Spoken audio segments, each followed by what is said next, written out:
দেশে প্রথমবারের মতো জাপানি ম্যানুফ্যাকচার ও পিজিএমএফআই ইঞ্জিন সমৃদ্ধ অত্যাধুনিক সেগমেন্টের নতুন হর্নেট 2.0 মোটরসাইকেল বাজারে এনেছে হোন্ডা। বাংলাদেশ হোন্ডা প্রাইভেট লিমিটেডের ম্যানেজিং ডিরেক্টর ও সিইও শিগেরু মাতসুজাকি জানান, রাইডারকে বাড়তি সুবিধা দিতে বাইকটিতে রয়েছে জ্বালানি সাশ্রয়ী গিয়ার পজিশন ইন্ডিকেটর এবং প্রয়োজনীয় তথ্য জানতে সম্পূর্ণ ডিজিটাল লিকুইড ক্রিস্টাল মিটার।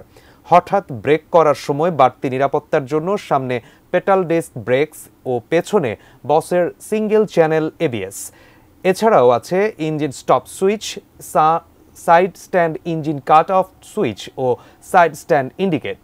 দেশের বাজারে 184.4 সিসির এই মোটরসাইকেলটির দাম ধরা হয়েছে 2,89,000 টাকা। Matte sangria red metallic, matte marvel blue metallic, matte axis grey metallic এবং পার্ল ইগনিসিয়াস ব্ল্যাক, এই 4টি আকর্ষণীয় রঙে দেশব্যাপী সব হোন্ডা এক্সক্লুসিভ অনুমোদিত ডিলার শোরুমে পাওয়া যাচ্ছে মোটরসাইকেলটি।